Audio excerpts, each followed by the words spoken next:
Barcelona's youth program La Masia has produced some of the greatest football talents in history. It's one of the most prestigious and respected football youth programs in the entire world, where only the best of the best are selected. And of the many legendary graduates of La Masia, the class of 1987 stands head and shoulders above the rest. This class includes players like Gerard Piqué, Cesc Fabregas, and last but not least, Lionel Messi. But what if I told you that there was one more, a kid who was ranked even higher than Messi by his youth coaches and teammates, a kid who, instead of Messi, played the 9 position, was the main free kick taker, and was even considered the core of the squad. It might sound hard to believe, but it's true. And it was no other than this kid right here, the La Masia class of 1987 captain, Victor Vazquez. So just how good was he, and what ever happened? Victor Vazquez was born in Barcelona as a Catalan native, and naturally as a kid he would support Barcelona, as every young footballer growing up in the area normally does. If you were a kid who loved football growing up in Barcelona, it was your dream to one day wear the proud colors of blue, red, and maroon and play for your city. Victor Vazquez was one of those kids that had the talent and opportunity to make that dream come true. At the age of 11, he was chosen to join the elite ranks of Barcelona's prestigious La Masia youth program. And just to give you a bit of information on La Masia, it was essentially a boarding school focused solely on football, where only the best of the best were chosen, made to develop players to learn the playstyle and culture of FC Barcelona. That meant there was a huge focus on technical skill, passing, and playmaking. I mean, after all, La Masia literally translates to the farmhouse, and was basically Barcelona's way of preparing kids to play for the senior team in the future. Being part of the program was incredibly competitive, with only 1 out of 10 players on average being selected for Barcelona's men's team. There, students would eat, sleep, study football, train their skills, and repeat. Out of 1,000 boys from ages 6 to 8 to try out for admission, only around 200 of them would make it, a mere 20%. But even if you think those odds aren't bad, I can almost guarantee you that if you were the same age, any single one of those 1,000 kids applying could dance circles with the ball around you. Many legends have risen through the ranks of La Masia, like Pep Guardiola, Xavi, Iniesta, Carlos Puyol, and much more. But there was never a class more promising than the La Masia class of 1987. The players born on that year won every single title there was in their youth competitions for at least 5 continuous seasons, and matches where they would win 10-0 was not uncommon for the legendary class.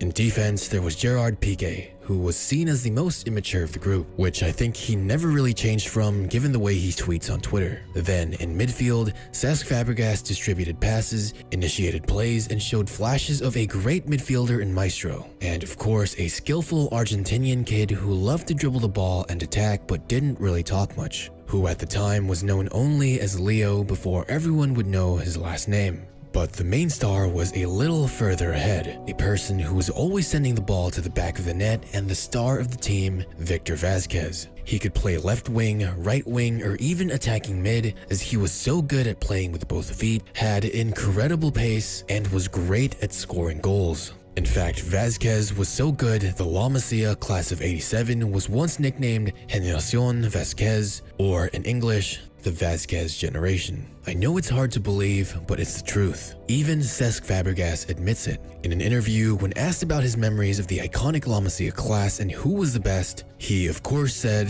it was himself. But after laughing and saying it was a joke, he then said, "We were a great team, but everyone pointed out that Victor was the best. They would always compete to see who would score more goals. They would go in for head-to-head duels. If one scored 4 in one game, the other would hit 5. Which says a lot, seeing how Vazquez even pushed Messi to try harder as his rival. And Gerard Piqué said, when Leo arrived, the best of the team was Victor, a player who was a natural leader for the group and very outgoing. But whatever happened to him? What became of the man who the greatest generation of La Masia graduates was named after? Unfortunately, it's a story we hear all too often in football. Physical problems on top of serious injuries ultimately halted Victor Vazquez's rise to football greatness. Minor injuries during his youth days would cause him to lose a significant amount of speed he once had, which by many accounts was even faster than Messi. These minor injuries would cause him to stay longer in Barcelona's second team, while his peers would continue on and play huge roles in first teams. With Fabregas going to Arsenal, Piqué moving to Manchester United, and Messi advancing to the first team and enchanting the hearts of every FC Barcelona fan, while the star of the legendary Barcelona class was left behind and devastated. Vazquez would go through a period of anxiety during this long wait, where many were left wondering what would become of him. Expectations were rising, and never had a La Masia graduate have so much pressure to perform. After all, he was the face of the class of 1987. Many Barca fans knew him and expected him to outperform Messi, and not everyone can handle that kind of mental pressure. It's not an easy thing to do and can be very negative to the development of not only players, but to everyday people like you and me as well. Then, after a few years of going nowhere, in February 13, 2009, after a Barcelona second team match against Villarreal's second team, on top of the injuries that already slowed him down as a player, Vazquez would be diagnosed with a dislocated knee. Doctors told him it would only be 4 months of recovery. But even after 9 long months, Vazquez could still feel the pain in his knees. Vazquez would finally get his chance for Barcelona's first team in December 2010 during the Champions League group stages against Russian club FC Rubin Kazan. Pep Guardiola would put him in as a substitute, where he scored his first and only goal in a 2-0 win for the Catalan club. Everything seemed to be turning around for Vazquez, and the hope he once had of being a star for his club did not fade just yet. However, his contract was due to expire in 2011, just a few months away. Unfortunately, Barcelona had no plans on renewing it. Vazquez was heartbroken to see that the club who had raised him and once held him as the future of their team had suddenly cast him aside. However, that never stopped him from working hard and continuing to keep his dream of playing football alive. In 2011, he would move to Belgium to play for Club Brugge, and although it wasn't a top European club or anywhere close to as popular as Barcelona, he embraced it and dedicated himself to play as best as he could for the club. There, he would rejuvenate his career, being known as a masterful and composed playmaker who could pass beautifully and link up with any of his teammates, even scoring 25 goals in 165 appearances. And in the 2014-2015 season, he would be named the Belgian Footballer of the Year. With Club Brugge, he would win 1 Belgian league title and 1 Belgian Cup. However, after 4 years, Vazquez never turned out to be the legendary player everyone thought he would once become back in his days at La Masia.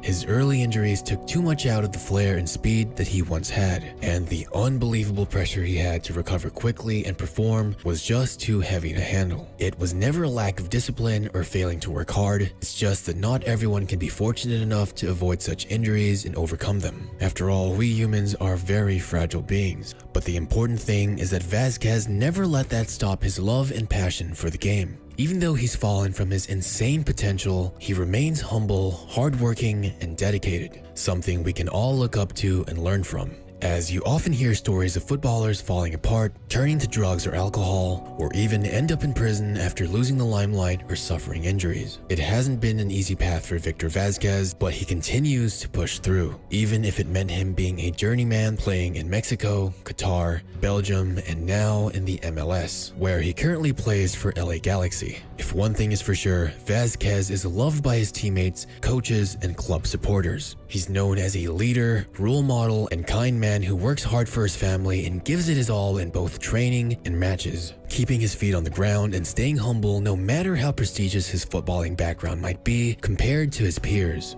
And for that, I give the man my utmost respect. So remember, no matter your situation in life, make the most out of it, stay kind and humble, and enjoy the good times, as they might not always be there forever. Vazquez might have been one of the biggest what-ifs or superstars that never were, but what he did become was a respectable player, teammate, father, and person. But that's all for today, guys. What do you think of Victor Vazquez's story? So if you enjoyed, make sure to leave a like to help others see this video on their feed and learn more about this inspiring story. For me, it's pretty sad yet inspiring, and I wish the man the best. Let me know what you think in the comments below, and let me know what topic I should do next. I'm glad I can make a video on someone like him, as I believe he needs his story to be told and known to the world. Lastly, don't forget to subscribe for more awesome videos like this. I appreciate all of you for your support and staying until the end, and I'll see you in the next